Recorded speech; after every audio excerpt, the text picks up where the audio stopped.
Постојното трудово законодавство овозможува фер и еднаков третман на работниците и обезбедува релативно добра заштита во случај на отпуштање, но Европската комисија забележува дека спроведувањето на законите продолжува да заостанува во многу области. Министерката за труд и социјална политика Јагода Шахпаска вели дека има одредени слабости, меѓутоа според неа законите се спроведуваат така како што се напишани и осогласени со европските. Еден од предизвиците во примената на законите, според Шахпаска, била пандемијата. Пандемијата со COVID-19 го стави на тест имплементирањето на законската регулатива и ние во овој период докажавме дека како влада, меѓутоа пред се како Министерство за труд и социјална политика, дека врвните приоритети при спроведување на регулативата е да го зачуваме секој работно место, штитејќи ги работничките права и имплементација на важечкото законско решение од Законот за работни односи и дополнително грижата за ранливите категории на граѓани.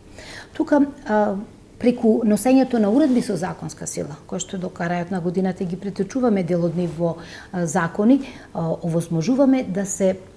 зачува работното место на што поголем број на работници соочени со светската пандемија, односно со економската криза. И веднаш после започнувањето на пандемијата, техничката влада носеше уредби со законска сила, како оваа првична уредба која што беше донесена во априла се однесуваше на работниците кои што останале без работа во периодот меѓу 11 март и крајот на април, беше донесена уредба во која што директно се имплементираа одредбите од Законот за вработување и осигурување во случај на невработеност, обезбедувајќи материјален надомест, паричен надомест на работниците кои што во тој период останале без работа. Според министерката, клучна улога во спроведувањето на трудовото законодавство има и Државниот инспекторат за труд, за чие работење Европската комисија забележува дека е слабо. Знаете дека со носењето на Законот за инспекцијски надзор на некој начин многу по-прецизно и појасно се дефинираше улогата на Државниот инспекторат за труд во делот на имплементација на законската регулатива. Воспоставувањето на една методологија со која што се прави проценка на ризик кај дел од правните субјекти кои што не ги почитуваат законските одредби во заштита на, односно почитување на договорите кои што ги имаат со работниците. Дополнително, Државниот инспекторат на труд воспостави едно континуирано следење на сите тие податоци, следејќи ги особено правните субјекти кои што го прават ризикот не почитувајќи законската регулатива и согласно на тоа преземање на соодветни мерки и отстранување на да речеме неимплементацијата на важечките законски решенија. Министерката Шахпаска вели дека законите во оваа област гарантираат европски услови за работа и кај нас. Ние имаме, да речеме, во моментот важечки одредби кои што се блиску или дури во споредба со некои членки на Европската Унија и подобри. Еве конкретно кога говорам за породилното отсуство. Значи, должината на трајање на породилното отсуство, 100% надомест на плата заради користење на породилното отсуство не ставаат во земјите кои што испорачуваат висок стандард во регулација на ова прашање. Значи, во целиот овој период ние следејќи европската регулатива се трудиме да го имплементираме она што во суштина представува работниот однос, еден договорен партнерски однос од една страна на работодавачот, а од другата страна на работникот. Нашата цел како влада е да воспоставиме една достоинствена работа на работникот, тој да биде почитуван на работното место, да има безбедни услови за работа, да биде награден согласно вложениот труд, да му се овозможи флексибилност во работата и во делот на преземање на семејните обврски, да се обезбеди социјална заштита како на работникот, така и на неговото семејство. Тоа се основните предуслови за вие да креирате, односно да создадете работници кои што се мотивирани. Мотивиран работник генерира зголемена продуктивност. Зголемената продуктивност го генерира задоволството на работодавачот, а дополнително создава подобри економски резултати кои што секако представуваат бенефит на целата држава. Она што го истакнува Европската Унија го потврдува и министерката, а тоа е социјалниот диалог во носењето на новиот закон за работни односи. Морам да истакнем улогата на воспоставениот социјален диалог. Денес имавме 8 седница на Економско-социјалниот совет, каде што разговаравме за една кратка измена во делот на Законот за работни односи за недела како ден на неделен одмор, меѓутоа и генерално системското законско решение се прави, како што кажавте, со учество и на невладиниот сектор, кој што работи на делот на работничките права, експертската, академската јавност, представниците на меѓународната организација на трудот и сите фактори кои што се засегнати со носењето на ова решение. Новото законско решение, ние имаме закон кој што 2004 година досека претрпел околу 24 измени и не е соодветен на условите кои што ги налага денешницата и од тука потребата за ова законско решение. Ќе се дорегулираат договорите на определено време. Колкава е нивната должина,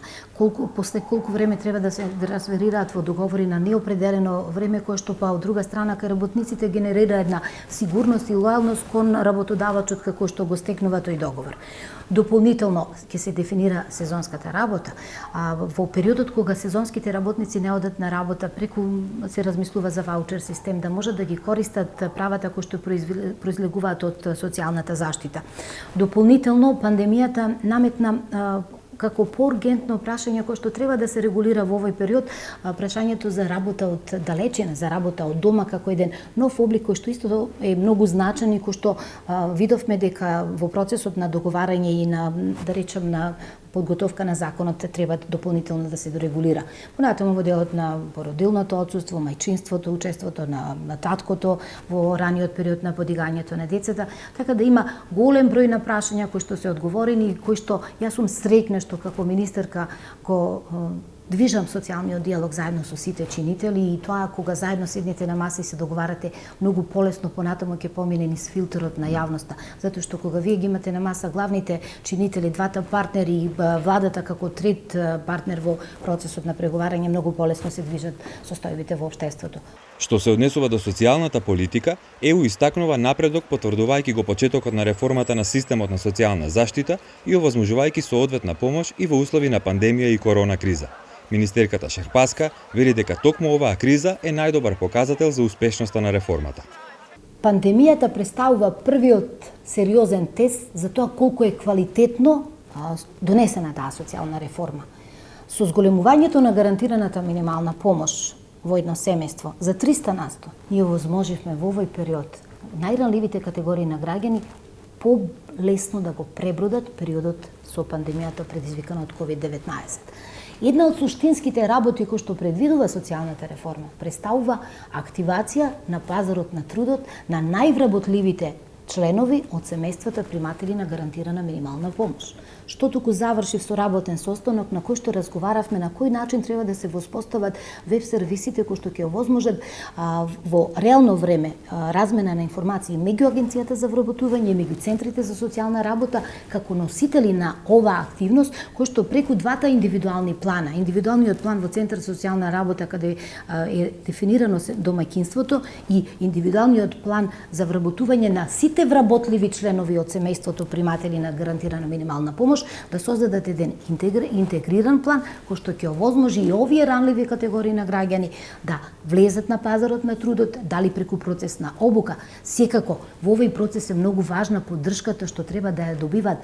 како од вработените во Агенцијата за вработување преку менторство и советување за тоа што представува нивниот најсоодветен пристап на пазарот на трудот, а од друга страна работата на центрите за социјална работа преку стручни, квалификувани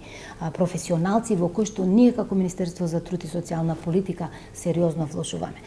Намерата е да интегрираното водење на семејството во целина, да ги сите ризици и проблеми кои што постојат во семејството да бидат преземени како обврска на стручните работници за да се разрешуваат. Значи, ние го гледаме семејството во целина, со сите проблеми, не само издвоени паричните права, материјалните права кон кои што има насушна потреба семејството во период, особено во период на пандемија, туку и во однос на другите социјални ризици кои што произлегуваат различни односи во семејството. И тука водителот на случај ќе вклучува од центрите за социјална работа колеги од неговиот центар за социјална работа согласно потребите кои што ги има секое семејство поединечно. Министерката Шахпаска вели дека суштината на социјалната реформа е да ја намали сиромаштијата во земјава дури и во услови на голема економска криза, кога има ризик од дополнително зголемување на бројот на сиромашни. не е успешна реформа ако генерирате секој ден се поголем и поголем број на граѓани во социјален ризик, односно да се потпират на она што представува гарантирана минимална помош или поддршка од државата. Токму процесот на активација, вработување на највработливите членови од семејствата приматели на гарантирана минимална помош представува еден од начините со кој што вие корисниците на таа помош ги вадите од системот на социјална заштита и активно ги вклучувате на пазарот на трудот.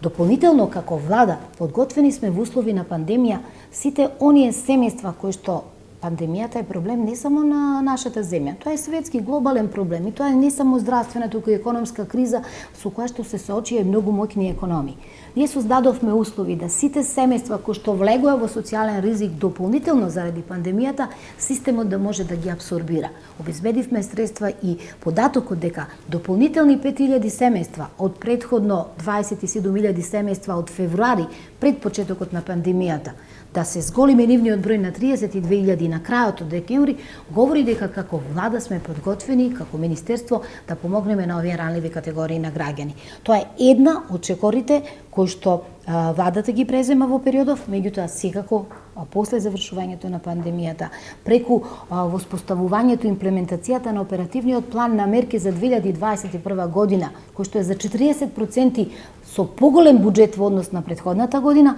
ќе овозможиме дополнително преку различни програми и активни мерки да ги вклучиме граѓаните на пазарот на трудот и да овозможиме секако нивна независна екзистенција преку учество на пазарот на трудот.